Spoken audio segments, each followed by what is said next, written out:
यदा यदा हि धर्मस्य ग्लानिर्भवति भारत अभ्युत्थानम् अधर्मस्य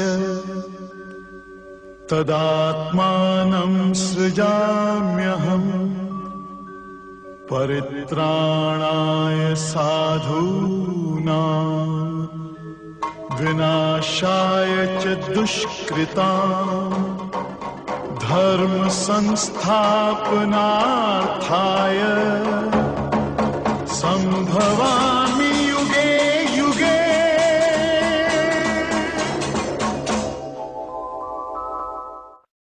हो उसका आज किसी ने अपने घर में फोटो लगा रखी है?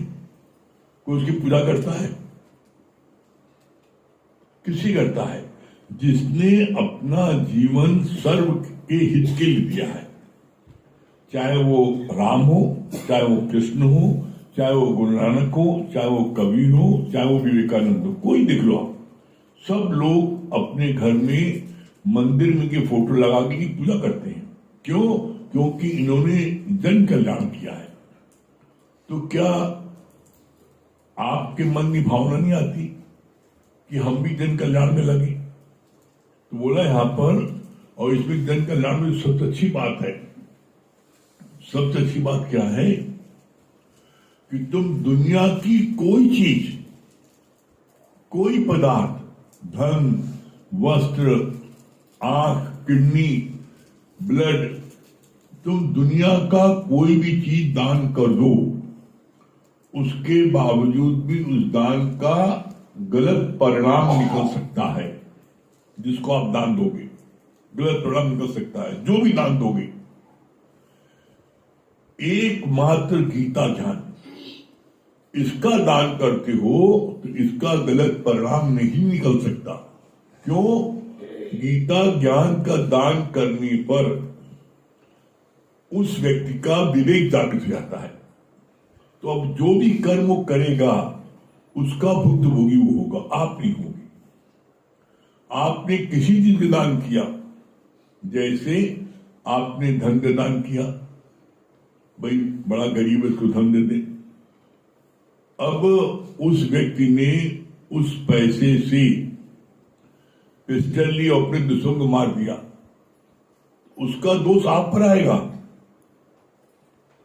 तो कोई चीज भी दान की हुई उसका गलत परिणाम निकल सकता है, लेकिन गीता ज्ञान का दान उसका गलत परिणाम नहीं निकल सकता। इसीलिए भगवान कृष्ण ने गीता में इस पर शब्दों में बोला है,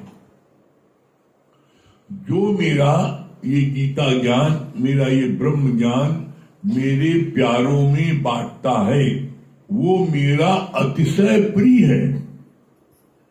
अभी उनको चैन नहीं पड़ा, उसके आगे बोला उससे ज्यादा प्रिय कोई दूसरा नहीं है। अभी चैन नहीं पड़ा, आगे क्या बोला? उसके योग और क्षेम का भार मैं स्वयं उठाता हूं। इतना आश्वासन दिया है कि जो ये मेरा कार्य करता है तो इसमें एक तो गलत परिणाम नहीं निकल सकता। जो भी कार्य करेगा, आप दान, आपने दान ज्ञान का दान किया तो इससे उसका विवेक जागृत हो जाता है।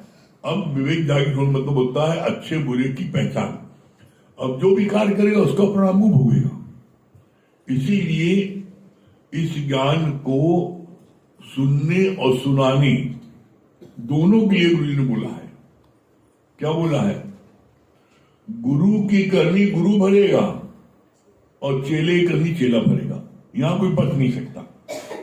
क्यों? ये पाक पवित्र स्थान है, यहां कोई मिलावट नहीं है, कोई मिलावट नहीं है।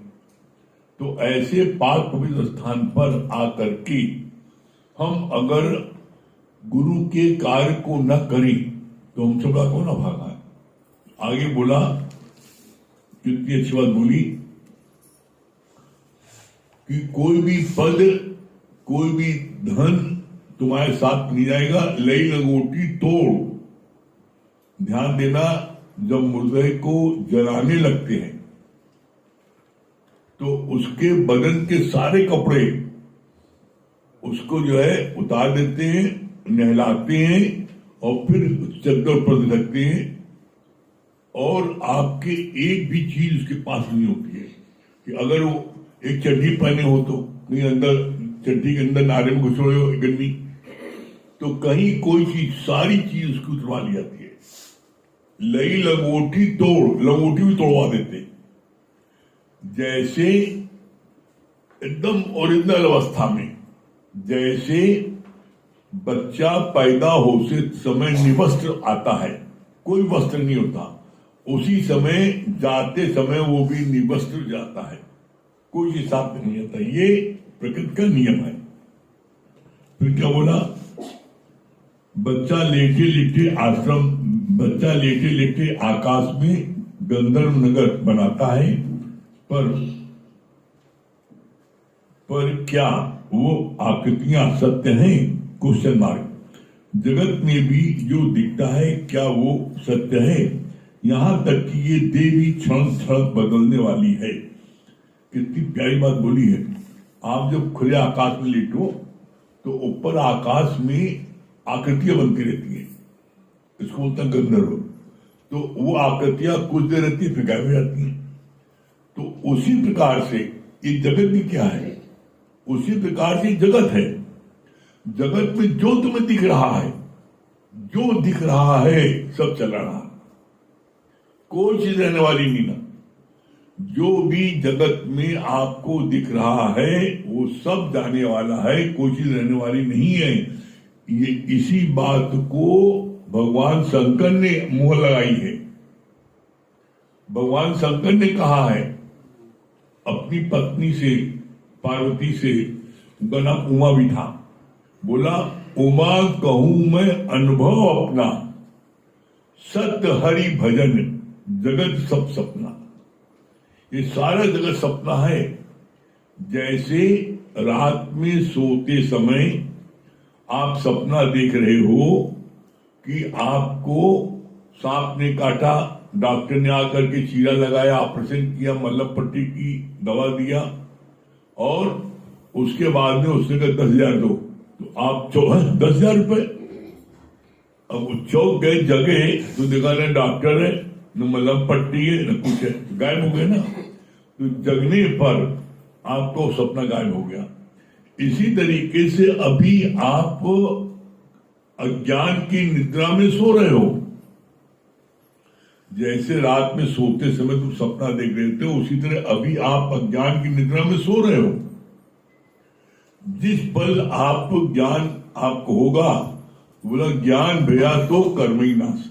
जैसे आपको ज्ञान होगा उसी समय क्या होगा, उसी समय आप ये महसूस करोगे अंदर से ब्रह्म सत्य जगत मिथ्या, जो दिख रहा है सब जाने वाला, कुछ रहने वाले नहीं।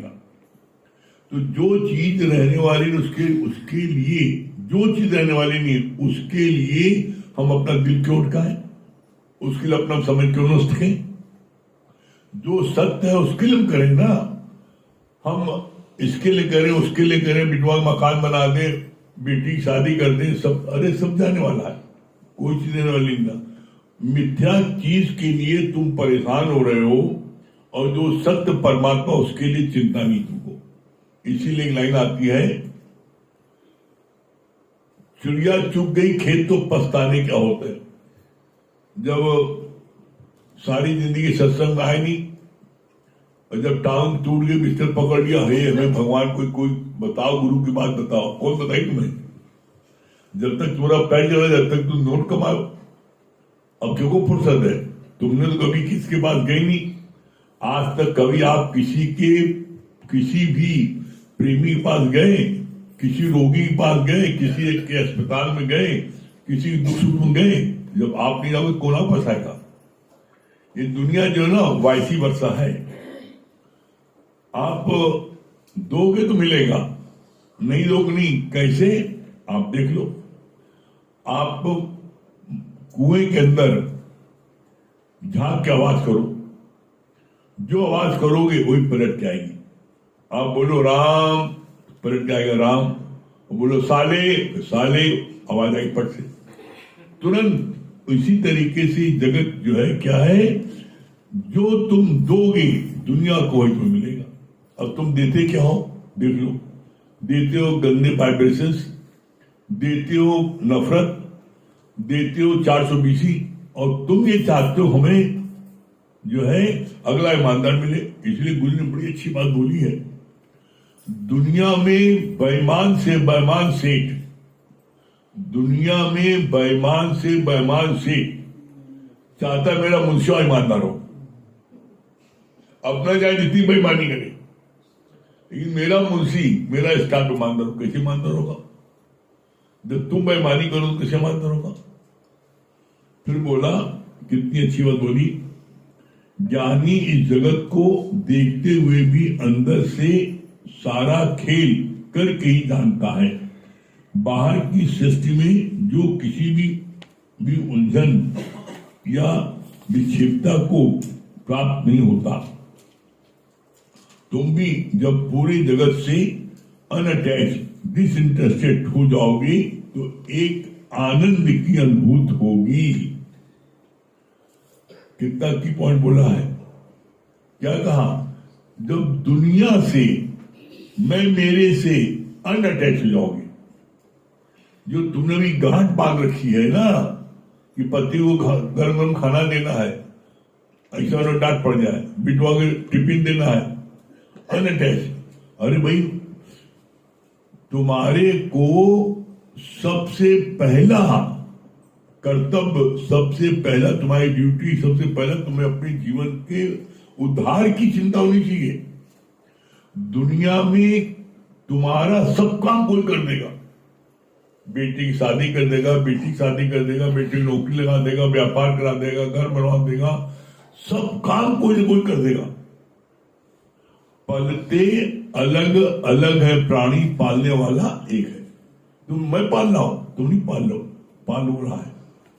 तो तुम्हारा कोई भी अधूरा काम, बहुत अच्छे समझ लीजिए, तुम्हारा कोई भी अधूरा काम, चाहे बेटी की हो, चाहे बेटे को हो, चाहे पोते को हो, चाहे किसी कोई काम भी हो, तुम्हारे परिवार का कोई न कोई खड़ा होकर के करा देगा।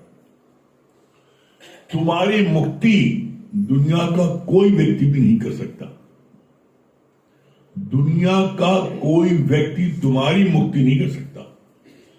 तुम्हारी अपनी मुक्ति के लिए तुम्हें स्वयं पुरुषार्थ करना पड़ेगा। जैसे कोई व्यक्ति तुम्हारे मुख में कौर भी डाल दे, लेकिन जब तक तुम चबाओगे नहीं, खाना अंदर नहीं जाएगा। इसी तरीके से जब तक तुम स्वयं पुरुषार्थ नहीं करोगे, तुम्हें मुक्ति नहीं मिल सकती। और चाहे कितना भी कोई कर्म कर लो, गारंटी है, हम स्टैम्प पेपर लिख के देना चाह रहे हैं, या आज तक किसी को मुक्ति मिल के बता दो जिसने सच्चे गुरु से ब्रह्म ज्ञान नहीं लिया हो, गीता ज्ञान न सुना हो, और चाहे उसने कितना दान पुण्य किया हो, चाहे उसने कितना पूजा पाठ किया हो, चाहे उसने कुछ भी सत्कर्म किया हो। सत्कर्म क्या मतलब? पूजा पाठ, जप तप, दान पुण्य, तीर्थ, गंगा स्नान, यमुना स्नान, सारे सत्कर्म सब कर लो, उसके बावजूद भी मुक्त नहीं हो सकते, गारंटी है। क्यों? हम नहीं कर रहे हैं, भगवान कृष्ण का गीता में लिखा हुआ है। क्या बोला है? सत्कर्म जो तुम करते हो, दान पुण्य करते हो, पूजा पाठ करते हो, इससे तुम्हें स्वर्ग मिलेगा। स्वर्ग का मतलब क्या होता है? स्वर्ग का मतलब होता है सारी इंद्रियों के सुख।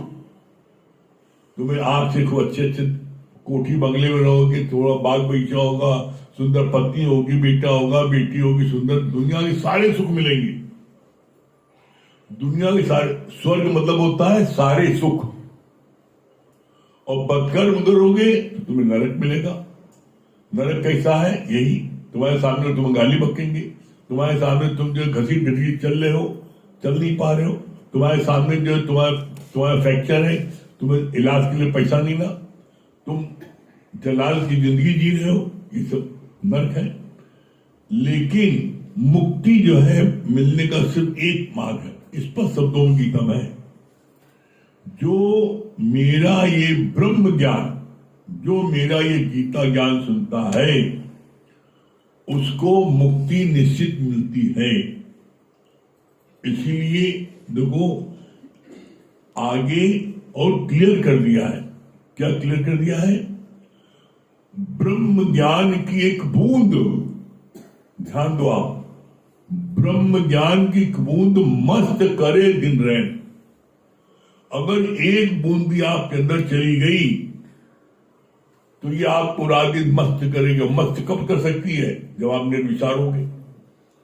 आपके अंदर किसी प्रकार का कोई भी विचार होगा, आप मस्त नहीं हो सकते, आनंद में नहीं हो सकते। आनंद में तभी हो सकते हो जब आप निर्विचार समाधि में आ जाओ, तब आपको आनंद मिलेगा। और निर्विचार कब होगे? निर्विचार कब होगे? जब होगे जब ये ब्रह्म ज्ञान सुनोगे। क्यों? क्योंकि बिना ब्रह्म ज्ञान के कितना भी कुछ हम साधन कर ले, हमें ब्रह्म को नहीं जान सकते। पूजा पाठ करने से ब्रह्म को नहीं जान सकते। ब्रह्म को जान सकते हैं जब हम सदगुरु से ब्रह्म ज्ञान लेते हैं, तब हम ब्रह्म जान सकते हैं। इसीलिए लाइन आती है, इस पर शब्दों में लाइन आती है, मत कोई भूले भरम संसार, गुरुबिन कोई न उतरे भव पार। ये भव पार, ये भव सागर है, ये जगत भव सागर है। और इस जगत में आकर के यहाँ पर हर व्यक्ति डूब जाता है भव सागर, बच नहीं सकता। जिसने भी गीता ज्ञान नहीं सुना है वो अपने कर्म कांड में फंस जाता है, स्वर्ग की प्राप्त हो जाती है। कहीं लिखा हो बता दो पूरे गीता में कि दान पुण्य करने से, पूजा पाठ करने से मुक्ति मिल जाती हो। भगवान ने अभी इसके पहले अध्याय में बोला था कि तुम लाख पूजा पाठ कर लो तो तुम भगवान को नहीं जान सकते। क्यों नहीं जान सकते हो? कारण पता क्या है? साधन करे है जब तक ब्रह्म नहीं जाना जाए। साधन करे है जब तक ब्रह्म नहीं जाना जाए, और साधन रहित है ब्रह्म, साधन नहीं थी पाए। क्यों? अरे तुम स्वयं भगवान हो और तुम ढूंढ ले आए हो मैया देवी, तो और दूर हो गए कि पास हो गए? इसीलिए बोला जाता है यू नो योर सेल्फ, तुम जानो तुम कौन हो। और ये जनाता हमको सिर्फ सच्चा सदगुरु। और इसलिए सच्चा सदगुरु पहले दिन बोलता है, क्या कहता है? मान या न मान, तू है भगवान। ये चीज आप अच्छे से जान लो। तुम्हारे को अपने ही घट से उस भगवान को प्रकट करना है। जब एक बूंद जहर जान लेता है, एक बूंद जो है नींबू की, वो दूध फाड़ देती है पूरा एक घड़ा। आपके तो क्या गुरु के ज्ञान की ताकत नहीं? इसलिए बोला कि ब्रह्म ज्ञान की एक बूंद मस्त करे दिन रात। तो मस्ती में आगे नहीं।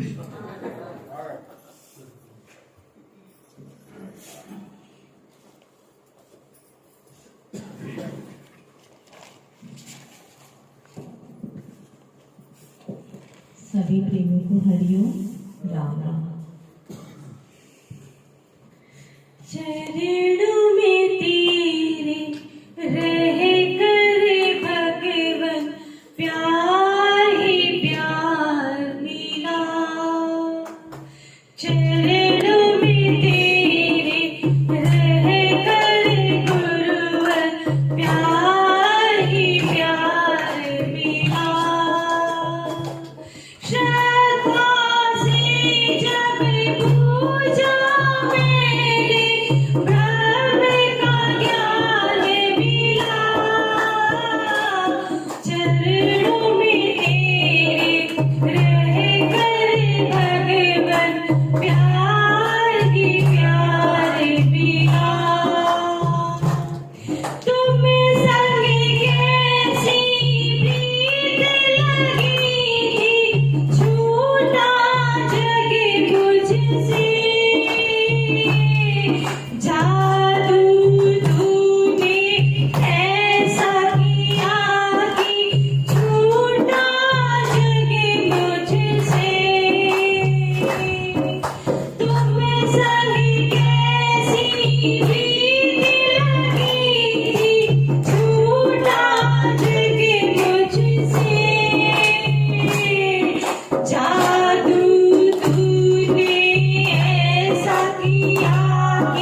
ही प्यार मिला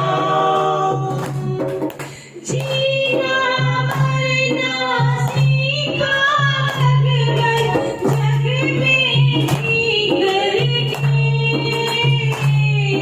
जीते जी मर जाना कैसा सीखा अब तुझसे जीना मरना सीखा भगवन जग में जी करके जीते जी मर जाना कैसा सीखा अब तुझसे तू ही है आजी मेरा नैया पार लगा श्रद्धा से जब पूजा मैंने सब करार मिला चरणों में तेरे रह कर भगवन प्यार ही प्यार मिला चेहरे भी बीना कहते अगर तू वो भी पीएंगे राज़ी किसमें तू है भगवन ऐसे जी लेंगे चेहरे भी बीना कहते अगर तू वो भी पीएंगे राज़ी जिसमें तू है भगवन ऐसे जी लेंगे बिन पिए बदहोश हुआ ये कैसा जाम पिया श्रद्धा से जब पूजा मैंने ब्रह्म का ज्ञान मिला चरणों में तेरे रह कर गुरुवर प्यार ही प्यार मिला चरणों में तेरे रह कर गुरुवर प्यार ही प्यार मिला